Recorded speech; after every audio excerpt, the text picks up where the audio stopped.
चलिए बच्चों शुरू करते हैं फिर ग्रेविटेशन का टॉपिक।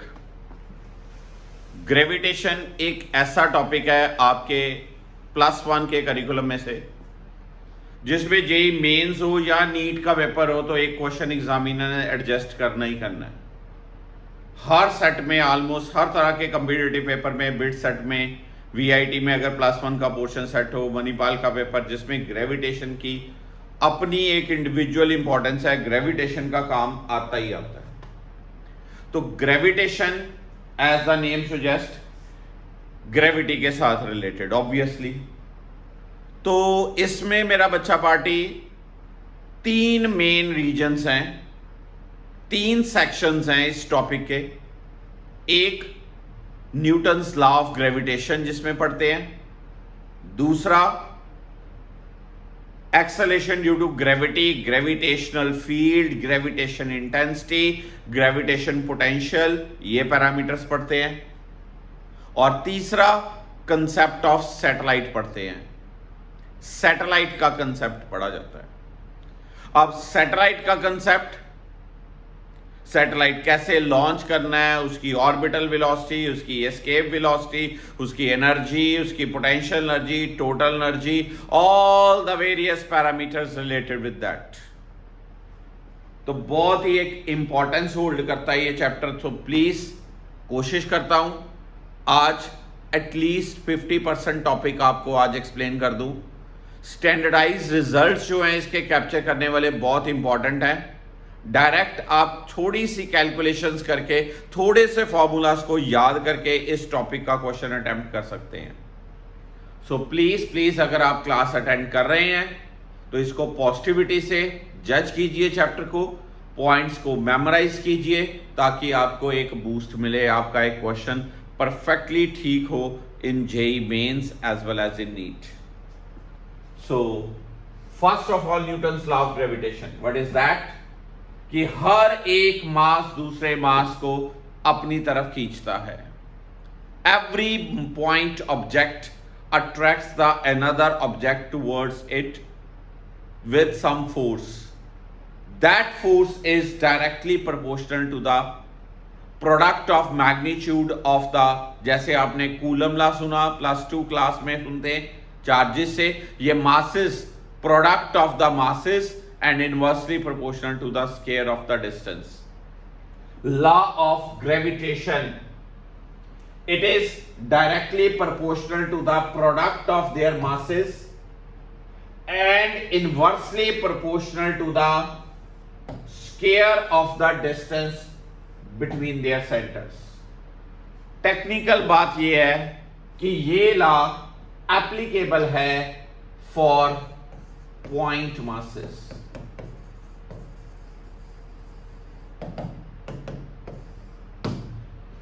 ये लॉ एप्लीकेबल है फॉर पॉइंट मासेस, यानी कि मासेस, अगर मैसिव मासेस भी हो। अब आप कहोगे सर ग्रेविटेशन है तो प्लैनेट्स की बात हो रही है, ये छोटे पॉइंट मासेस थोड़ी है, मून की बात हो रही है, अर्थ की बात हो रही है, स्टार्स की बात हो रही है, तो ये तो बहुत मैसिव मासेस हैं।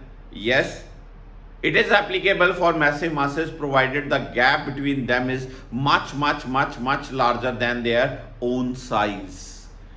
मान लीजिए मेरे पास एक मास है, मेरे पास एक मास है, दिस वन, ठीक है जी, ऐसा ही एक मास है।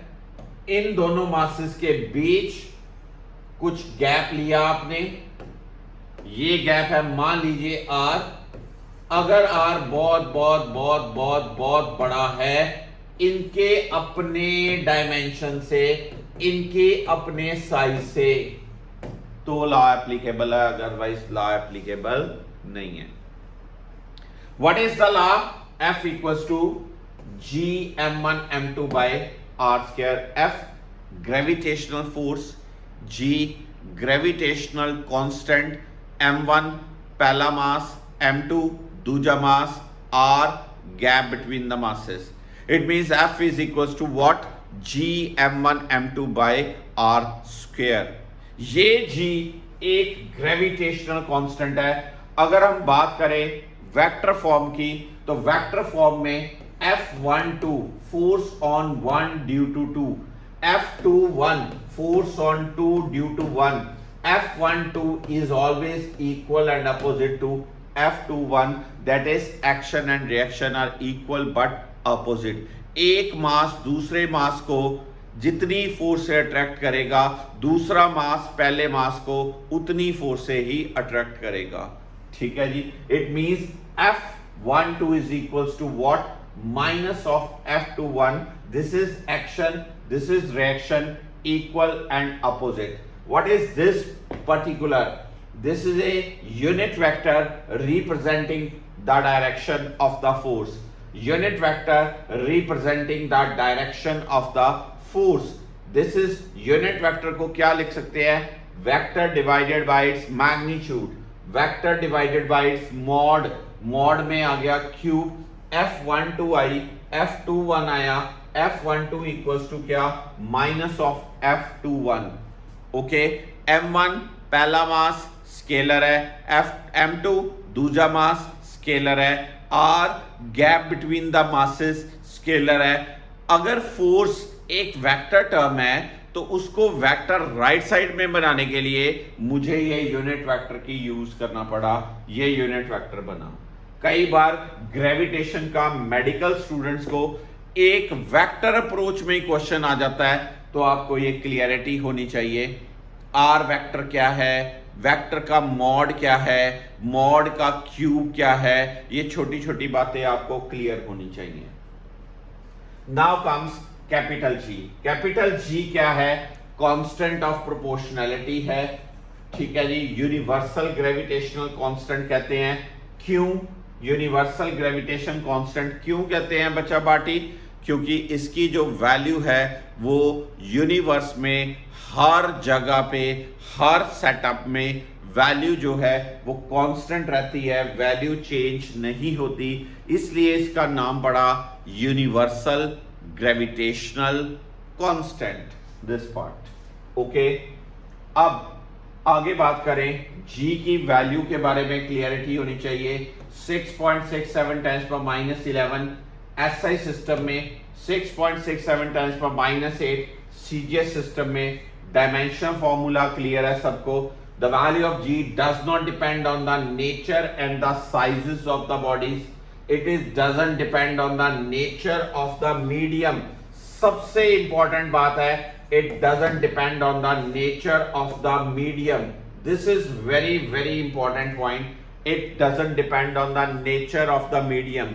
दो masses एयर में है, दो masses पानी में है, दो masses मून पे ले गए, दो मासेस माउंट एवरेस्ट पे ले गए, दो मासेस कहीं पर भी ले जाओ, दो मासेस के बीच माइका स्लैब डाल दो, दो मासेस के बीच ग्लास स्लैब डाल दो, दो मासेस के बीच डाइलेक्ट्रिक स्लैब डाल दो, लेकिन इनके बीच ग्रेविटेशनल फोर्स जो रहती है वो सेम रहती है।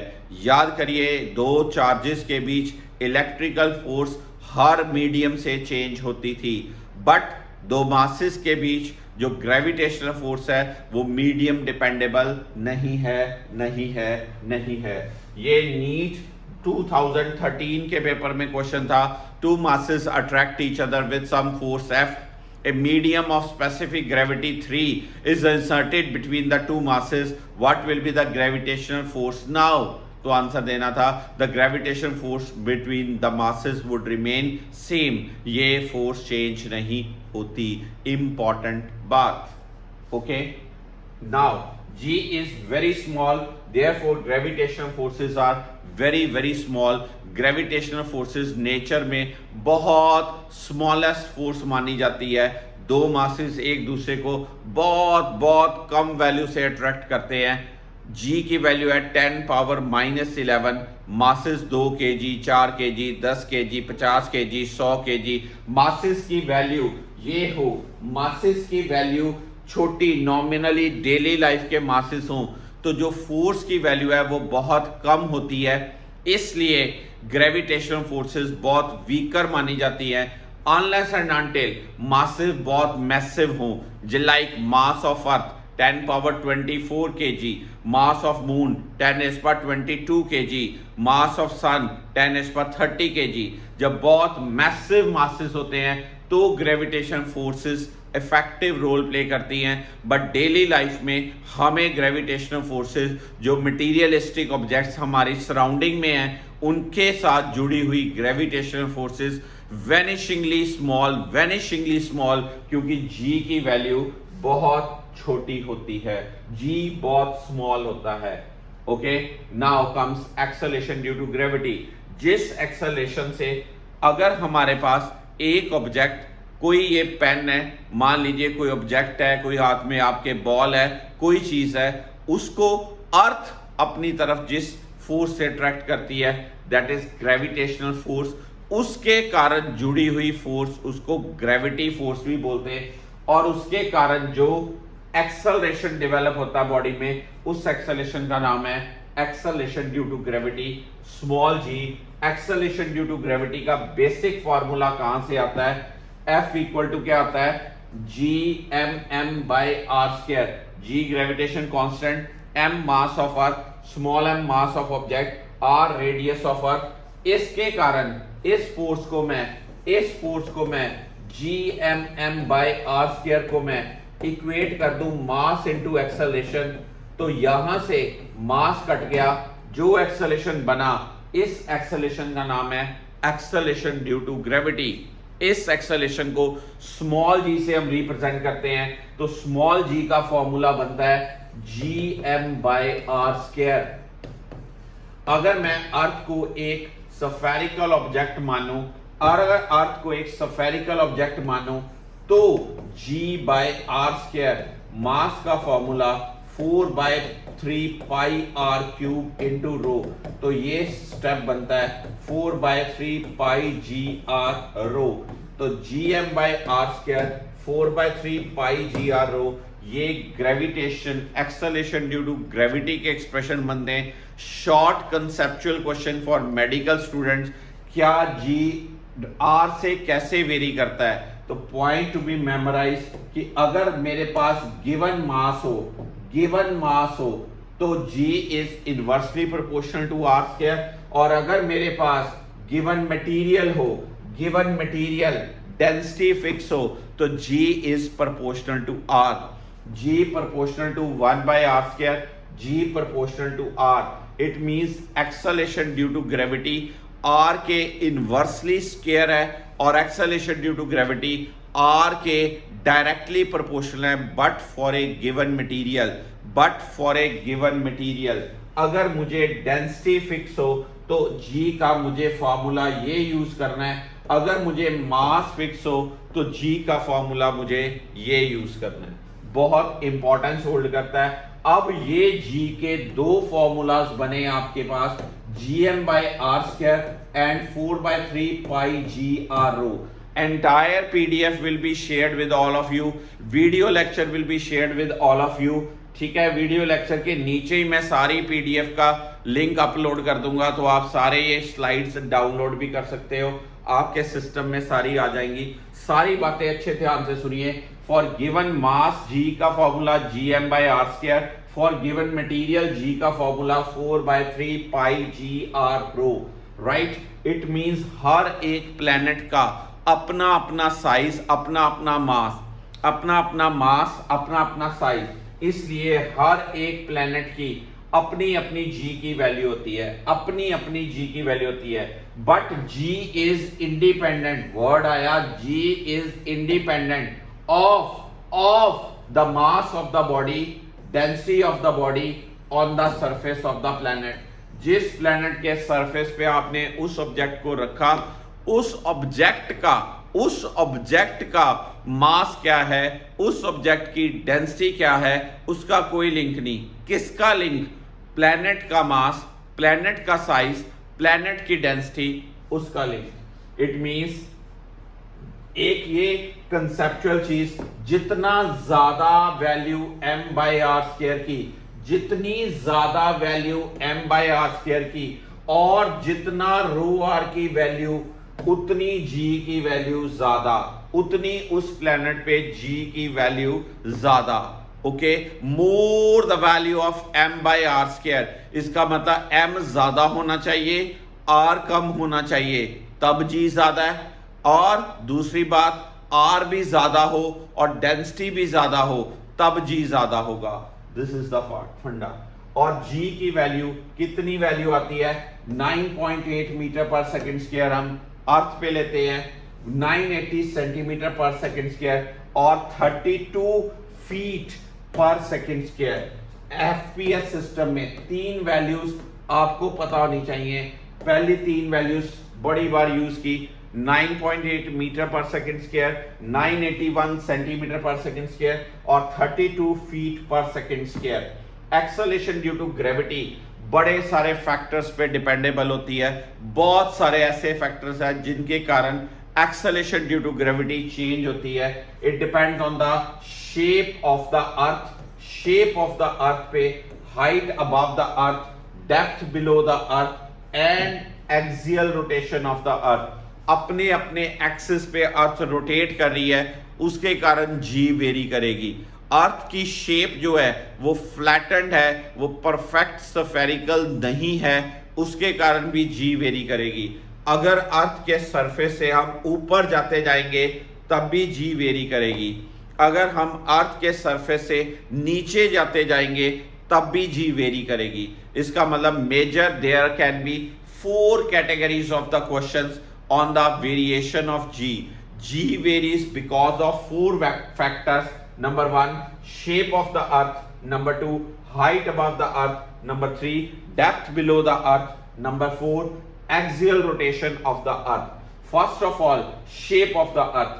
As we know, earth's shape is not perfectly spherical. It is bulged at the equator and then flattened at the pole. This part, it means इसकी जो शेप है वो थोड़ी सी चिपकी हुई है। कितनी? इसकी एलिप्टिकल शेप है, एलिप्स के फॉर्मेट में, यानी कि जो इक्वेटोरियल रेडियस है वो पोलर रेडियस के बराबर नहीं है। इनके बीच अप्रोक्सीमेटली जो डिफरेंस है बच्चा पार्टी, वो याद रखना 21 किलोमीटर का है। Equatorial radius is more than polar radius by 21 kilometre approximately. 21 kilometre negligible gap होता है, निग्लिजिबल गैप। 21 किलोमीटर बहुत निग्लिजिबल है विद रिस्पेक्ट टू 6000 किलोमीटर। इसलिए हम 21 किलोमीटर को निग्लिजिबल मानते हुए अर्थ की शेप को क्या मानते हैं फिर? Spherical. It means equatorial radius और पोलर रेडियस जो होता है वो ऑलमोस्ट सेम माना जाता है, इसलिए अर्थ की शेप को क्या बोला जाता है? Spherical shape. अगर g की वैल्यू इक्वेटर पे ले gm बाय re स्क्वायर, पोल पे ले gm बाय rp स्क्वायर, क्योंकि equatorial radius is greater than polar radius, therefore ge is less than what? Equator पे जो g होती है वो पोल से क्या होगी? कम होगी। इक्वेटर पे g पोल से कम होगी। Although this variation is vanishingly small, vanishingly small, कितनी? Gp equal to Gp minus Ge equal to approximately 0.018 meters per second square, approximately 0.018 meters per second square। ये पोल और इक्वेटर में G की वेरिएशन है just because of its shape। कौन सी shape? Elliptical shape. Elliptical shape में equatorial radius ज्यादा, polar radius कम। इक्वेटर पे r ज्यादा है, पोल पे r कम है। क्योंकि इक्वेटर पे वैल्यू ज्यादा है रेडियस की, इसलिए इक्वेटर पे g कम होगा। पोल पे रेडियस कम है, इसलिए g की वैल्यू ज्यादा होगी। Technical word, okay. It means अगर हम किसी बॉडी को इक्वेटर से पोल पे लेके जाए तो उसके वेट में वेरिएशन आती है, ना कि उसके मास में वेरिएशन आती।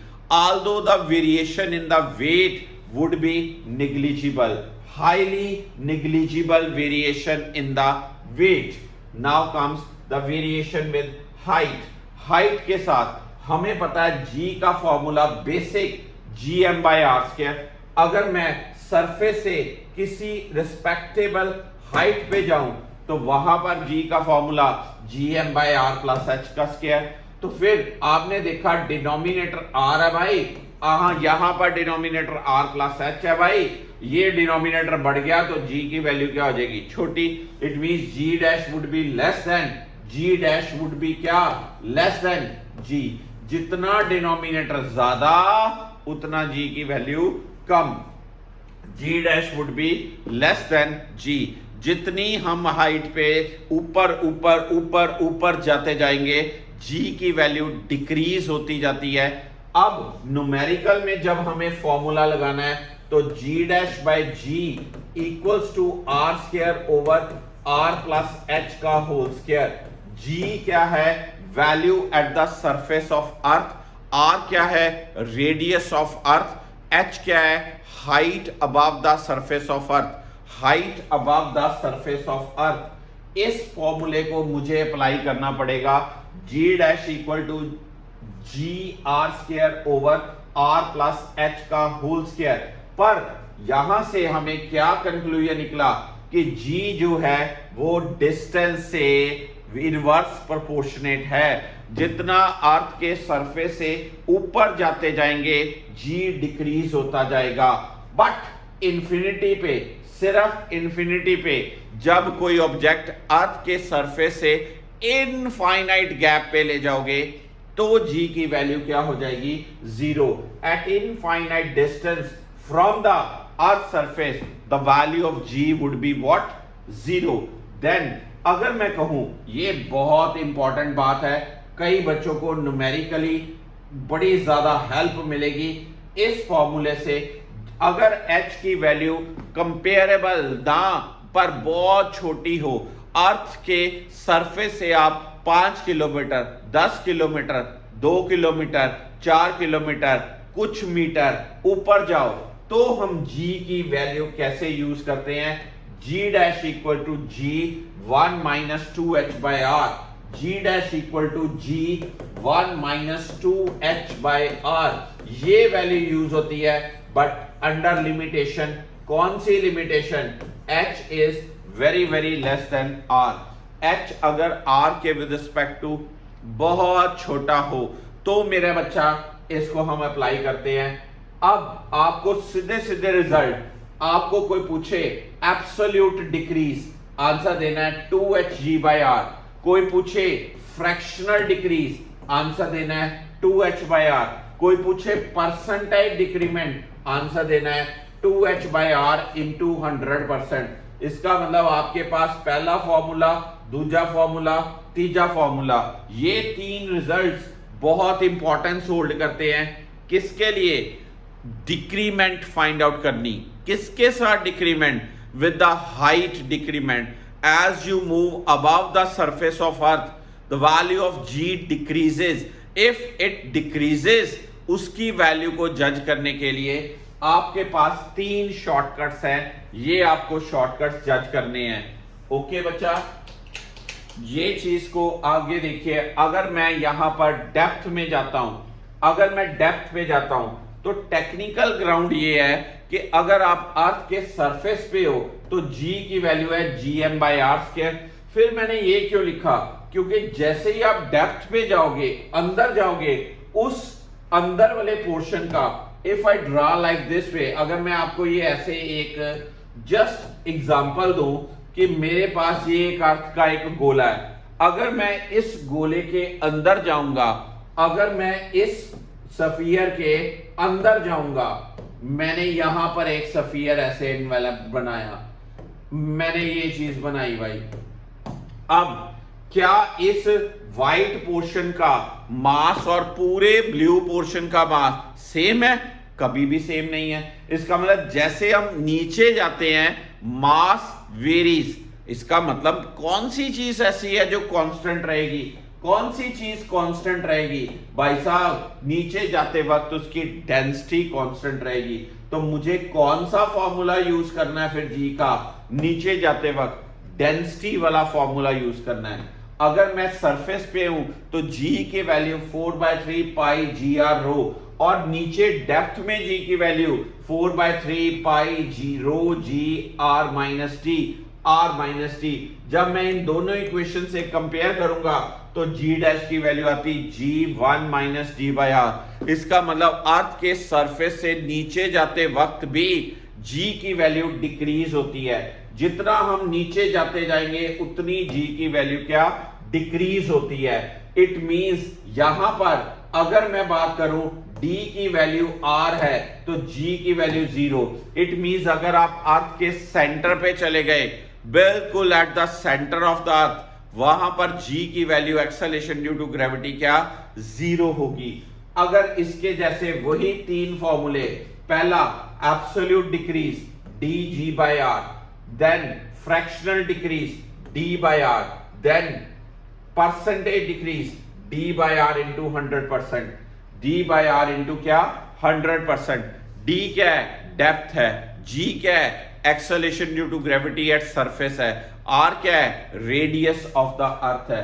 Absolute decrease, fractional decrease, percentage decrease, this is the part variation of g with the depth. तो कंक्लूजन क्या निकला, अर्थ के सरफेस से g की वैल्यू मैक्सिमम है, सरफेस के ऊपर जाएंगे बच्चा लोग g की वैल्यू डिक्रीज होगी, सरफेस के नीचे जाएंगे बच्चा पार्टी g की वैल्यू डिक्रीज होगी, सरफेस पे g की वैल्यू क्या है मैक्सिमम है। Now with the rotation of earth, one of the very very very important point with the rotation of earth, competitive approach में ये पॉइंट जरूर एडजस्ट होता है। अर्थ अपने एक्सिस के अबाउट किसी वेलोसिटी से रोटेट कर रही है, अर्थ की अपनी एंगुलर वेलोसिटी है अबाउट इट्स एक्सिस, क्योंकि अर्थ का अपना टाइम पीरियड है 24 आवर्स और इसकी मोशन को पीरियोडिक मोशन माना जाता है। अर्थ अपने एक्सिस में 24 आवर बाद उसी पोजीशन को ओवरटेक करती है और इसकी मोशन पीरियोडिक है। जैसे जैसे ये अपने एक्सिस पे घूम रही है वैसे वैसे घूमने से कोई भी ऑब्जेक्ट जो अर्थ के सरफेस पे पड़ा है वो भी अर्थ के साथ साथ घूम रहा है। अब वो जो चीज एक्सिस के अराउंड घूम रही है उसको एक्सेलरेशन लगेगा, उसको फोर्स लगेगी। कौन सी फोर्स लगेगी, सेंट्रीफ्यूगल फोर्स लगेगी। उस सेंट्रीफ्यूगल फोर्स की डायरेक्शन रोटेशन ट्रैक के अकॉर्डिंगली बाहर की तरफ होगी।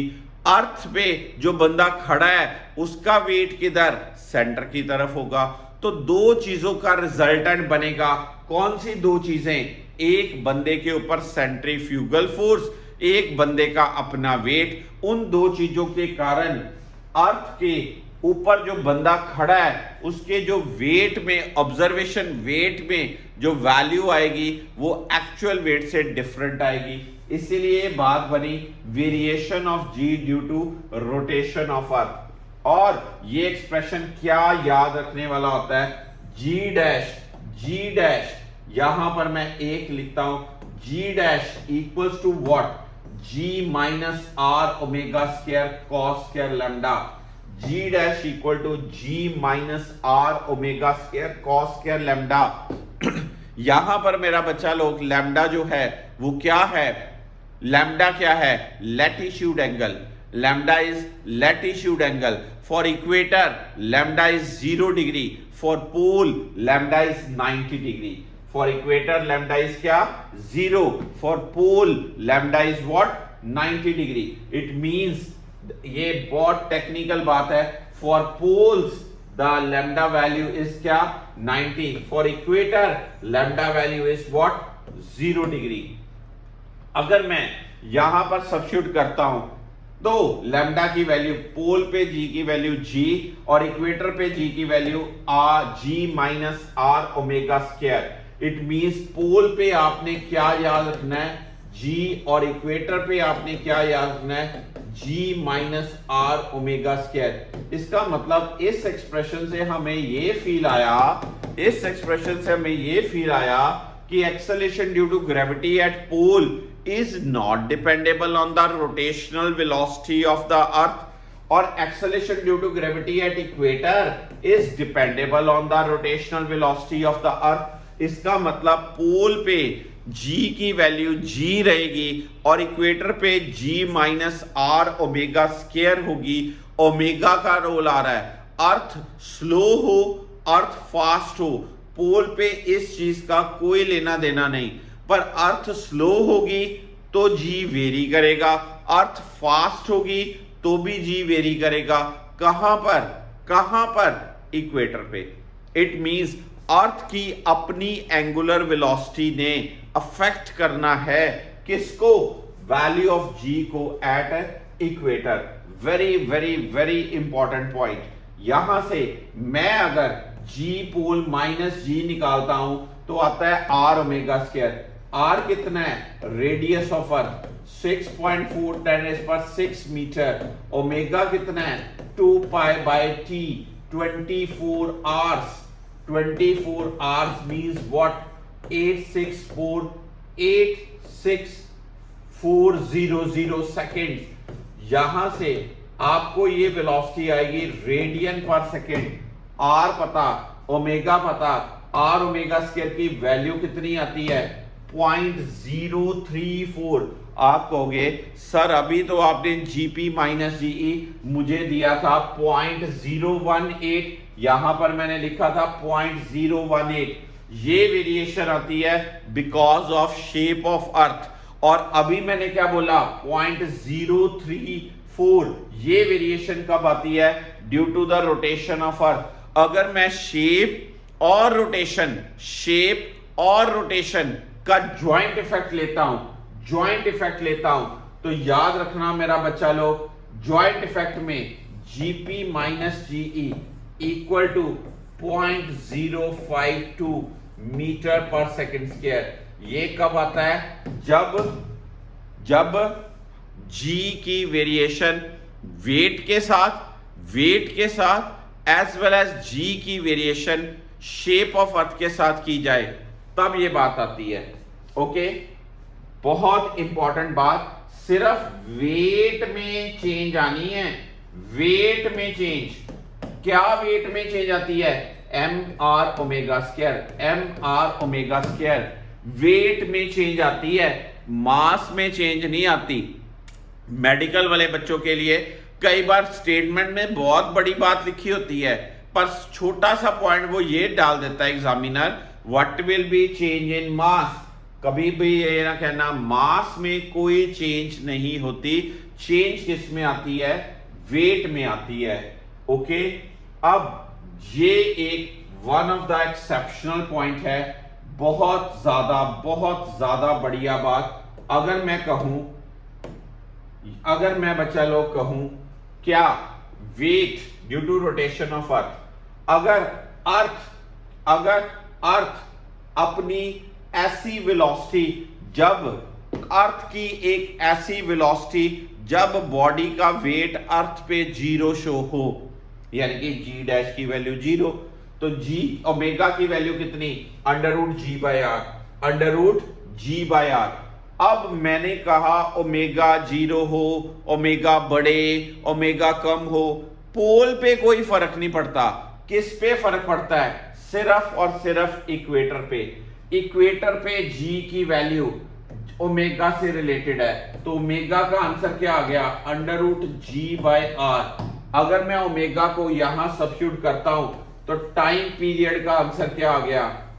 क्या? 2 pi under root r by g. और इस टाइम पीरियड की वैल्यू पता होनी चाहिए 84 पॉइंट पता ना आपको 6 मिनट्स, और ओमेगा की वैल्यू ये पता होनी चाहिए। ये कई बार आपको अलग से एज देंगे, ये पॉइंट्स आपके कई ऑब्जेक्टिव्स का डायरेक्ट हल करेंगे। टाइम पीरियड का फॉर्मूला कितना? 2 पाई बाय ओमेगा, ओमेगा की वैल्यू लगाई आर बाय जी करके, इस सारी चीज की कांस्टेंट की वैल्यू कितनी आती है? 84.6 मिनट और दिस मच सेकेंड और दिस मच आर। ओमेगा की वैल्यू पता होनी चाहिए। अब ये एक बहुत इंपॉर्टेंट बात है, अगर अर्थ अपने रोटेशन से 17 टाइम्स फास्ट चले, 17 टाइम्स फास्ट चले, अभी प्रेजेंटली अर्थ एक चक्कर कितने टाइम में कवर कर रही है? 24 आवर्स में। अगर अर्थ एक चक्कर 1.4 आवर में कवर करे, 1.4 आवर में कवर करे, इसका मतलब उसकी स्पीड जो है अपनी एग्जिस्टिंग स्पीड से 17 टाइम्स ज्यादा, ना 15 ना 16 ना 20 ना 18, सिर्फ एग्जैक्ट 17 टाइम्स ज्यादा। अगर 17 टाइम्स ज्यादा होगी तो अगर अर्थ की स्पीड 17 टाइम्स ज्यादा होगी तो अगर अर्थ की स्पीड अपनी एग्जिस्टिंग स्पीड से 17 टाइम्स ज्यादा होगी तो हर ऑब्जेक्ट इक्वेटर पे पड़ा फ्लाई ऑफ हो जाएगा, उसका वेट 0 होगा। Very very very important result, direct आपको याद होना चाहिए क्या, 17 टाइम्स फास्टर। उस सिचुएशन में सारे ऑब्जेक्ट्स फ्लाई ऑफ हो जाएंगे। अगर अर्थ अपने एक्सिस पे, अगर अर्थ अपने एक्सिस पे स्टॉप हो जाए, if earth stops rotating about its own axis, then the weight of the object on the equator, weight of the object on the equator will increase by what factor, mr omega square, this thing, okay। पर ये यार बच्चों important बहुत बात है, अर्थ अपने axis के about कितने टाइम में एक चक्कर लगाती, 24 आवर्स में। अगर ये चक्कर 1.4 आवर में लगाना शुरू कर दे, यानी कि इतनी फास्ट हो जाए। अच्छा जी, कितनी फास्ट हुई है, 17 टाइम्स फास्ट हो गई बच्चों, 17 टाइम्स फास्ट। तो हर बच्चा, हर चीज, हर ऑब्जेक्ट जो इक्वेटर पे पड़ा होगा वो फ्लाई ऑफ हो जाएगा। पोल पे जो चीज पड़ी होगी उसको कुछ नहीं होगा, वो चाहे 1700 टाइम्स फास्ट चले उसको कुछ नहीं होगा, क्योंकि पोल पे जी की वैल्यू ओमेगा पे डिपेंड ही नहीं करती, इक्वेटर पे जी की वैल्यू ओमेगा पे डिपेंड करती है। Now then comes this thing, कुछ स्टैंडर्डाइज्ड रिजल्ट्स जी के अकॉर्डिंगली आप अर्थ की डेंसिटी निकाल सकते हो, आप अर्थ का मास निकाल सकते हो, जी के पैरामीटर से ये सारी चीजें आती हैं। तो यहां से जहां पर हम बात करें कि यहां तक जी के 4 फैक्टर्स कंप्लीट होते हैं, variation of G with height, variation of G with depth, variation of G with shape of earth, variation of G with rotation of earth, rotation तक वेरिएशन कंटेंट कंप्लीट होता है। अब ग्रेविटेशनल फील्ड एक ऐसा दायरा, एक ऐसा स्पेस, एक ऐसा रीजन जिस रीजन में हम किसी बॉडी का, किसी मैसिव बॉडी का ग्रेविटेशनल इफेक्ट फील कर सके, उसको बोलते हैं ग्रेविटेशनल फील्ड। और उस जगह पे फील्ड की स्ट्रेंथ कितनी है उस टर्म को बोलते हैं intensity of the gravitational field. Intensity of the gravitational field mathematically gravitation intensity कैसे, मान लीजिए मेरे पास एक मैसिव मास है, मेरे पास एक मैसिव मास है, इसका यहां पर ग्रेविटेशनल इफेक्ट फाइंड आउट करना है, यहां पर इस पॉइंट पे आर डिस्टेंस पे। तो मुझे यहां पर क्या रखना पड़ेगा, एक टेस्ट मास रखना पड़ेगा। ये एक मेरे पास मैसिव मास है, इस मैसिव मास ने इस टेस्ट मास को अपने सेंटर की तरफ अट्रैक्ट करना है। तो फोर्स कितनी लगानी भाई, जी एम नॉट बाय क्या, आर स्क्वायर। इस फोर्स को मास से डिवाइड कर दिया जाए, इस फोर्स को मास से बच्चों डिवाइड कर दिया जाए तो क्या मिलेगा आपको, ग्रेविटेशनल इंटेंसिटी। ग्रेविटेशन इंटेंसिटी का basic formula force divided by test mass. आप कहोगे यार फोर्स है, मास से जब डिवाइड किया, फोर्स को मास से जब डिवाइड किया तो सर इस टर्म को तो एक्सेलरेशन कहा, हमने बचपन से इसको एक्सेलरेशन सुना। Yes you are right, intensity of gravitational field एक हद से एक्सेलरेशन ही होता है, बट ये एक्सेलरेशन ड्यू टू ग्रेविटी नहीं वर्ड बोलते, बट ये एक्सेलरेशन होता है फोर्स बाय मास। अब यहां पर इसकी बातें करी जाए, I equal to G M by are square, यानी कि ये इनवर्सली प्रोपोर्शनल टू क्या है, आर स्क्वायर। जितना दूर जाएंगे उतनी इंटेंसिटी कम होती जाएगी। अगर मेरे पास बहुत सारे मैसिव मासेस हो, M1, M2, M3, M4 up to Mn, मेरे पास ये मासेस हो, तो नेट जो इंटेंसिटी है वो फॉर्मूला क्या होता है, vector sum of individual intensities. Vector sum of individual intensities, very very very important बात। इंटेंसिटी एक वेक्टर टर्म है जो कि मैसिव मास के सेंटर की तरफ लगती है। इंटेंसिटी एक वेक्टर टर्म है जो कि मैसिव मास के, इंटेंसिटी एक वेक्टर टर्म है जो कि मैसिव मास के सेंटर की तरफ लगती है। इसलिए हमें इसको वेक्टोरियली डील करना होता है। Net intensity equal to vector sum of individual intensities.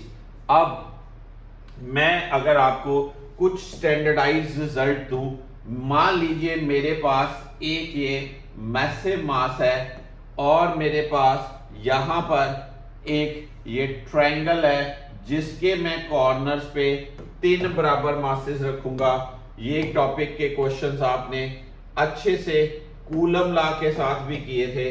अगर मेरे पास इसका मैसिव मास है m, यहां पर m, m, m, यहां पर m, m, m, m, तो यहां पर सेंटर पे इंटेंसिटी कितनी, 0। इंटेंसिटी कितनी, 0। इसकी सेंटर पे इंटेंसिटी कितनी, 0। कोई किसी को सिंगल वर्ड में समझाना हो तो आप क्या कहोगे, intensity being vector term that is added vectorially. इसलिए इंटेंसिटीज जो हैं वो कैंसल हो जाती हैं।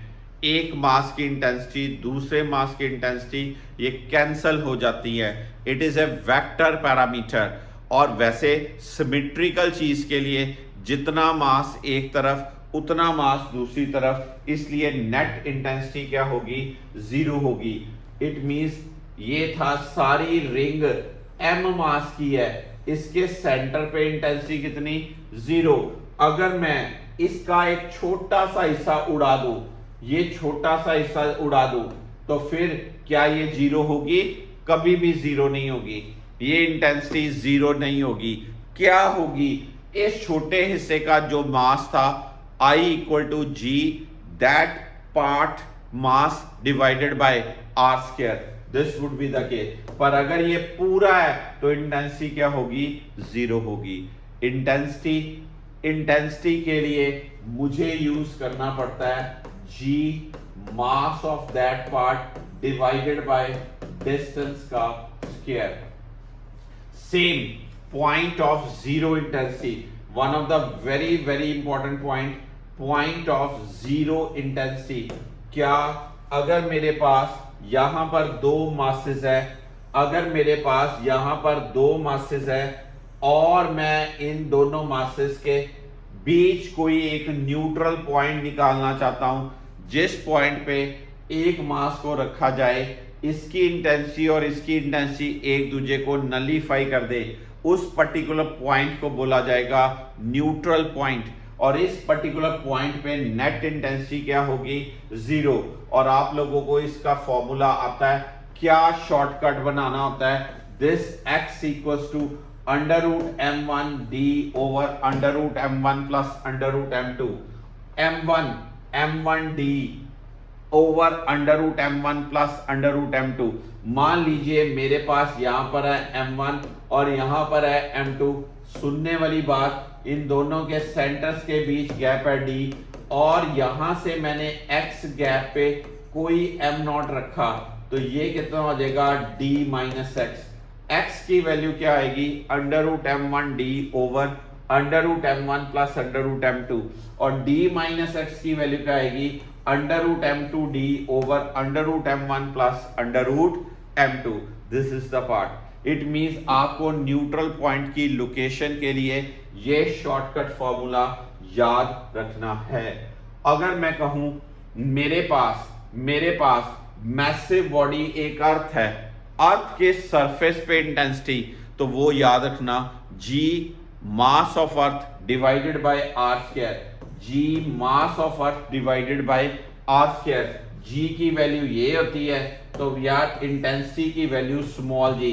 ये तभी होगा जब आपके पास जो मैसिव बॉडी है वो सारी की सारी अर्थ हो और आपका ऑब्जर्वेशन मास जो है, आपका टेस्ट मास जो है वो अर्थ के सरफेस पे पड़ा हो, अर्थ के सरफेस पे पड़ा हो। ठीक है जी। अब ये इंपॉर्टेंट पॉइंट्स, सीधे सीधे रिजल्ट्स आपके लिए। सॉलिड स्फीयर के बाहर इंटेंसिटी, सॉलिड स्फीयर के सरफेस पे इंटेंसिटी, सॉलिड स्फीयर के अंदर इंटेंसिटी, सॉलिड स्फीयर के सेंटर पे intensity, intensity at centre of solid sphere is what? Zero. Earth के सेंटर पे, अर्थ क्या एक सॉलिड स्फीयर है, सेंटर पे इंटेंसिटी कितनी? जीरो। सेंटर से सरफेस की तरफ बढ़ोगे, intensity is directly proportional to this thing. Surface पे इंटेंसिटी क्या? कांस्टेंट। कांस्टेंट की वैल्यू कितनी? जी। सरफेस के बाहर क्या? Intensity decreases. कैसे decreases? I is inversely proportional to what? R square, this thing. तो ये जो ग्राफ है ये इंपॉर्टेंस होल्ड करता है, बात क्लियर होनी चाहिए। पर ये किसके लिए है? Solid sphere. किसके लिए? Solid sphere. अर्थ एक सॉलिड स्फीयर है, ये बात याद रखिएगा। अर्थ एक सॉलिड स्फीयर है। ठीक है। अगर मेरे पास स्फेरिकल शेल हो, हॉलो स्फीयर, स्फेरिकल शेल जो अंदर से खाली, अंदर हर पॉइंट पे इंटेंसिटी कितनी? जीरो। सरफेस पे इंटेंसिटी कितनी? GM by are square. बाहर इंटेंसिटी कितनी? This thing. इसका मतलब सेंटर से सरफेस तक चलेंगे, इंटेंसिटी कितनी? जीरो। सरफेस पे क्या? मैक्सिमम। सरफेस के बाहर क्या? It will decrease. This is about the spherical shell. अगर मैं सर्कुलर रिंग की बात करूं, यहां पर सेंटर पे, सर्कुलर रिंग के सेंटर पे इंटेंसिटी कितनी? जीरो। और एक्सिस पे very very very very important, GMR over R square plus A square power 3/2, GMR over R square plus A square power 3/2। This is the intensity at any point on the axis, at any point on the axis of the circular ring। Circular ring के axis पे आपने जब intensity ली, ये क्या है? Spherical shell. ये क्या था? Solid sphere. सारी बातें आपको। और ये अगर बात करें disc, very important and exclusive thing, disc के सेंटर पे इंटेंसिटी जीरो, डिस्क के एक्सिस पे intensity 2gm by A square 1 minus cos theta, 2gm by A square 1 minus cos theta. और अगर कॉस थीटा नहीं लेना तो ये इंटेंसिटी। यही सारे की सारी बातें क्या होती हैं? Electric field intensity due to a conducting charge sphere, due to a non conducting charge sphere, electric field intensity due to the circular ring, electric field intensity due to the circular disc. सारी बातें आपको clear होनी चाहिए। ये एक jackpot लगेगा आपको अगर ये पॉइंट्स आते हुए, सीधे सीधे रिजल्ट आते हुए, तो समझ लो आपका एक क्वेश्चन बिना लंबा ज्यादा टाइम लिए डायरेक्ट कैलकुलेटिव करना है पार्ट, उसमें सिर्फ डाटा पुट करना आपका आंसर आ जाएगा। और समटाइम्स मैंने ये भी देखा हुआ है कि ये वाली चीज जो है कई बार सीधा का सीधा एग्जामिनर रिजल्ट ही डाल देते हैं कि बच्चे को ये रिजल्ट स्टैंडर्डाइज आता है कि नहीं आता, ग्राफ बच्चे को आता है कि नहीं आता, उसको वेरिएशन जी की मैथमेटिकल आती है कि नहीं आती। This is the point. अब आगे बात आती है ग्रेविटेशन पोटेंशियल की। ग्रेविटेशन पोटेंशियल क्या होता है? किसी मैसिव मास के अंदर कोई मास को लेके आए तो कोई काम करना पड़ा, उस वर्क डन को आप मास से डिवाइड कर दो, उस वर्क डन को आप मास से डिवाइड कर दो, तो क्या मिलता है आपको टर्म? Gravitation potential. बहुत इंपॉर्टेंट बात, I इक्वल टू क्या होती है? Minus of dv by D R. I equal to minus of dv by dr। सबसे पहले ग्रेविटेशन पोटेंशियल क्या है, ये बच्चा लोग एक स्केलर टर्म है। क्यों? क्योंकि ये वर्क डिवाइडेड बाय क्या है, मास। ग्रेविटेशन पोटेंशियल एक पर्टिकुलर पॉइंट की प्रॉपर्टी है। किसी के ग्रेविटेशन फील्ड में आप एक छोटा सा मास लेके आओ, किसी मैसिव मास के ग्रेविटेशन फील्ड में आप एक छोटा सा मास लेके आओ, तो कुछ इंट्रैक्शन एनर्जी होगी। उस एनर्जी को मास से डिवाइड कर दो तो आपको मिलेगा gravitation potential at that particular point. Gravitation potential at that particular point. Gravitation potential का बेसिक फॉर्मूला क्या होता है, minus G M by R. Minus G M by R ये सिर्फ और सिर्फ जीरो कब होता है, जब आप इंफिनिटी पे होगे। जब आप इंफिनिटी पे होगे तो इंट्रैक्शन एनर्जी नहीं होगी। अगर इंट्रैक्शन एनर्जी ना हुई तो वर्क नहीं करना पड़ा कुछ भी, तो ग्रेविटेशन पोटेंशियल इंफिनिटी पे क्या होता है, सिर्फ जीरो। बाकी ग्रेविटेशन पोटेंशियल कहीं पर जीरो नहीं होता। ये नेगेटिव साइन ये बताता है कि ग्रेविटेशन फोर्सेस हमेशा हमेशा हमेशा अट्रैक्टिव इन नेचर है। ये बहुत जरूरी बात है। अब ग्रेविटेशन पोटेंशियल डिफरेंस दो पॉइंट्स के बीच ऐसे निकालते हैं, minus G M by r b minus r a. अब अगर मुझे बहुत सारे मासेस हों तो ये क्या होता है, large number is the scalar addition से डील करते हैं। कैसे डील करते हैं, स्केलर एडिशन से, क्योंकि ये स्केलर पैरामीटर है। इंटेंसिटी को कैसे ऐड करते थे, वेक्टोरियली ऐड करते थे। इसको कैसे ऐड करते हैं, अलजेब्रिकली ऐड करते हैं। Net gravitation potential is v1 plus v2 plus v3 and so on. तो minus g summation of m i over what r i varying from 1 to n। This is the gravitation potential.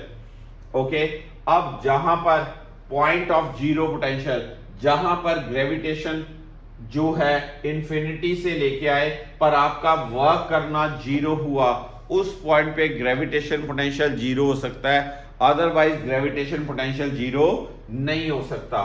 ठीक है जी। अब बड़ी common बातें हैं इस gravitation potential के लिए, आपको ये बात पता होनी चाहिए कि ग्रेविटेशन पोटेंशियल जीरो की condition x equals to m1 d over m1 minus m2। ये जीरो पोटेंशियल, पहले का पोटेंशियल लो दूसरे का पोटेंशियल लो, दोनों के पोटेंशियल को जीरो कर दो, आपको कंडीशन मिल सकती है। अब अगर बात आए आपकी रिंग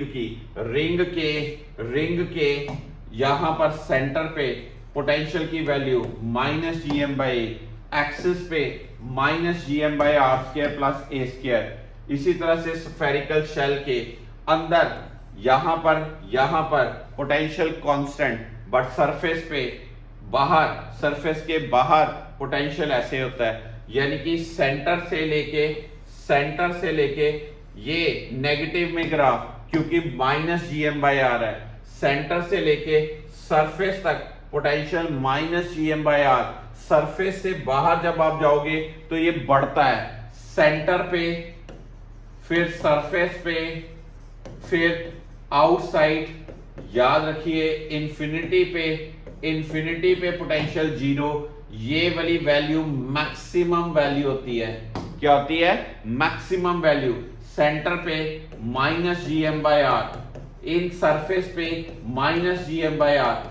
हर पॉइंट पे पोटेंशियल की वैल्यू क्या होती है, सेम होती है। बाहर जाते वक्त ये बढ़ता है, बढ़ता इंफिनिटी पे क्या होता है, मैक्सिमम होता है। कितनी वैल्यू होती है, जीरो होती है। Then potential due to a solid sphere, one of the highly important point.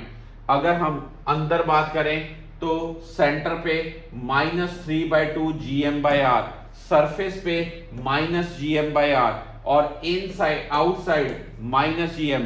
Graph ही बहुत टेक्निकल है, ग्राफ की टेक्निकलिटी मैं बताऊं आपको अच्छे से।